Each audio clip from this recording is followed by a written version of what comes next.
magaalaa Finfinnee keessatti harka qal'eeyyii qarshii 800 ol baasuudhaan inni barnoota hundatti bishaan nu baasuudhaan Oromiyaa keessatti burqaa 42 hojjannee jechuudha. Dhaabbanni Saalmaa karaa baay'eedhaan aanaa kana kan deeggaraa ture. Dhaabbanni kun aanaa kokkosaatiif hundaa'ee Itoophiyaa hundaaf socho'ee hojjetaa jira.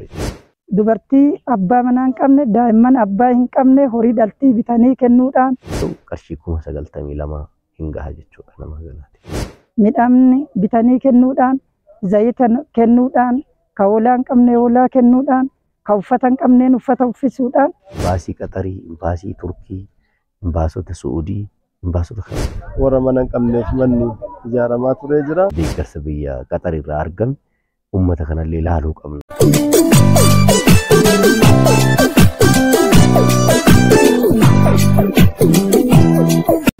Maqaan kiyya Muhammad Otticha Ganamuu jedhama. Gaggeessaa dhaabbata tola oolaa SCCO yookaan Salmaa Charity Organization'iti.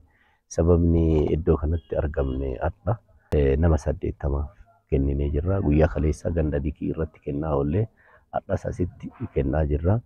Walumaa galatti aanaan kokkosaa aanaa badhaatullee jedhamti, aanaa rakkattullee jedhamti. Maaf rakkattu jenna? Qilleensi biyya kanaa bara kana akka malee bonni guddatee uummanni baay'ee rakkataa jira. Sooma Ramadaanaa kana sababeeffachuudhaan hawaasni harka qal'eeyyiin hedduu rakkoo keessa waan jiruuf yoo laalu magaalaa Finfinnee irra akka kennaa turre irraa hambifne. Maqaan koo obbo Qaasim Gariyyaa jedhama. Bulchaa bulchiinsa aanaa kokkosaati. Guyyaa har'aa sababni asitti argamnuuf maatiiwwan harka qal'eessaa akkuma aadaa fi seenaa Oromootti akkasumas ammoo mootummaan keenyas yeroo ammaa tarsiimoo bocee caaffeedhaan mirkaneessee gadi buuse aadaa wal gargaarsaa cimsuu akkuma barii ganama Oromoon nama hunda hin qabne cinaa dhaabbataa ka ameensa hin qabne ameessatti horee ka waan nyaatu hin qabne ammoo akka nyaatuuf cinaa dhaabbatee aadaa kaleessa ganama Oromoo keessa ture san aadaa faaya, aadaa gaarii, aadaa midhaagaa, aadaa kaleessa ture san aadaa gaarii kana har'as kan itti fayyadamaa jiru keessumaayyuu wal gargaarsaan wal qabatee aadaan wal gargaarsaa aadaa namni wal cinaa dhaabbatu, aadaa namni humna waliif ta'u, aadaa namni rakkoo keessaa itti wal baasuudha. Aadaa kana giddu galeeffannee haala qabatama aanaa keenyaatiinis harka qalleeyyii hedduu qabna. Harka qalleeyyii kanaaf karaa adda addaatiin deeggarsi baay'een godhamaafii ture jira. Maqaan kiyya Limaa Adam jedha. Itti gaafatamtuu waajjira gurmaa'insa uummata aanaa kokkosaa. Dubartoota harka qalleeyyii sooma isaanii waan hiikuun hin qabne warra bishaan qofaan soomu yeroo takkaafillee ta'u dhaabbanni Saalmaa akka aanaa kanaatitti guyyaa kaleessaa ganda dikii horaa irratti dubartoota harka qalleeyyii dubartoota 100 midhaan kiiloo 25 nama tokkoof nuu kennaniiranii guyyaa dhaallee dubartoota 80 magaalaa kokkosaa irratti qophaa'ee nuu kennaa jiranii. Deeggarsa biyya Qaxarii irraa argame uummata kanallee ilaaluu qabna. Kanarra yoo ilaalee namni miidiyaa irra ilaale waan biraa nuu dabaluu danda'an jennee abdii akkasii waan qabnuuf harka qal'eeyyii nama 80 hadha iddoo kanatti waajjira bulchiinsaa yookaan waajjira dhimma dubartiif daa'imman aanaa keessatti kennaa jirra jechuu barbaadeeti.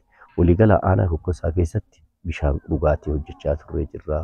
Manneen barnootaa waan adda addaa hojjechaa turree jirra. Isa san Rabbi nurraa haa qeebalu. Bara kanaaf ammoo karoora qabnu keessatti barataa nama 500f daftaraa fi iskiriiptoo qopheessinee 2018 barnoota harka qal'eeyyii akkasii calallee karaa dhimma dubartiif daa'immaniitiin agrimentii godinaa waliin yoo fidnu barataa tokkoof meeqatu gahaa daftarri barataa tokkoo 10 yoo ta'u daftara 5,000 oltu qophaa'ee jira jechuudha. Aanaa kokkosaatiif hiruudhaaf akka dhaabbata keenyaatitti bishaan burqaa gabbifnee gandoota gandatti ceesisuudhaaf qophii akkasiillee irra jirra.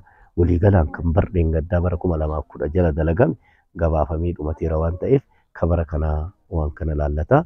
Sababni isaa warra mana hin qabneef manni ijaaramaa turee jira. Warra manni jala miidhameef suphamaa turee jira. Warra horii hin qabneefis ammoo horii akka horatan jireenya isaanii akka gaggeeffatan karaa adda addaatiin hawaasni keenya badhaan cinaa wal dhaabbachaa turee jira. Qaamni mootummaatis gahee qindeessummaa bahaa turee jira. Har'as ammoo keessumaayyuu ayyaana soomaa keessa jirra. Yeroo soomanaa keessatti uummanni musliimaa akka aadaa isaatii fi akka seenaa isaatti wal cinaa dhaabbata. Ka humna qabu sooma isaa haala gaariidhaan sadarkama isaatti qophaa'ee gaggeeffata. Ka humna hin qabne ammoo wal cinaa dhaabbate akkuma amma arginu kana. Iddoo kanatti riskii Ramadaana ayyaana soomaa uummanni kun kan amma fudhataa jiru warra soomaan kokkeen isaanii sooma warra oolee qofa waan ta'eef rabbiin nu mara kennaayyuu sooma kennan irraa haa qeebalu. Isinillee rabbi nagaan isin haa tissu Ramadaan mubaarak jechuun ni barbaada nama hundaanuu jechuudha. Dhaabbanni Saalmaa karaa baay'eedhaan aanaa kana kan deeggaraa ture.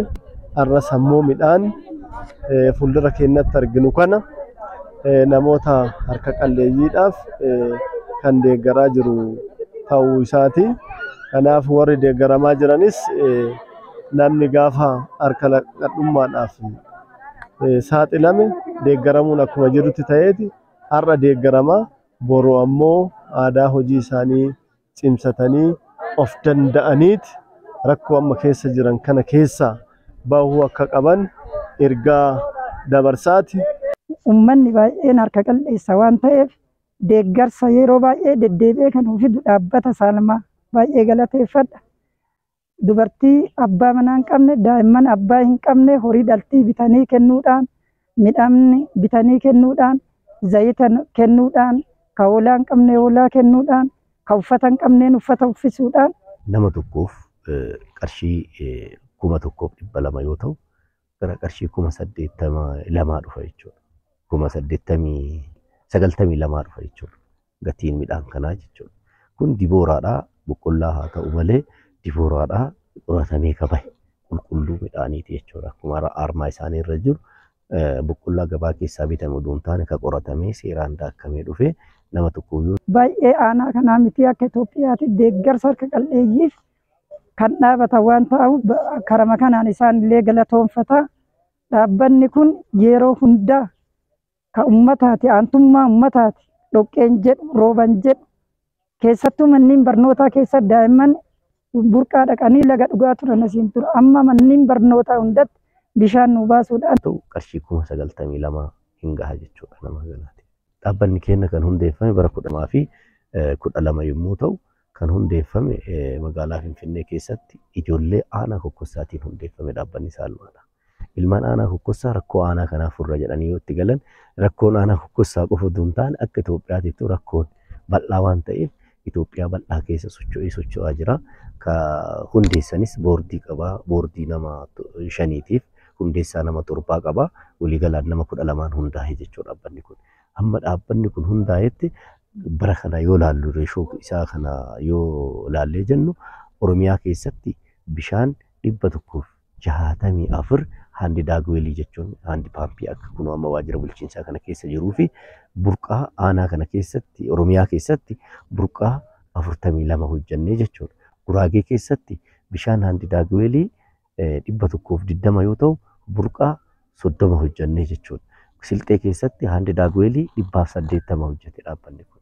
Akkuma sanaan Sidaama keessatti handi daagweelii jechuun burqaa bishaan burqaa masaniin ammallee burqaa 3 fi handi daagweelii bishaanii 32 hojjete naannoo Sidaamaatitti jechuudha. Dhaabbanni kun aanaa kokkossaatiif hundaa'e Itoophiyaa hundaaf socho'ee hojjetaa jira jechuu barbaadeeti.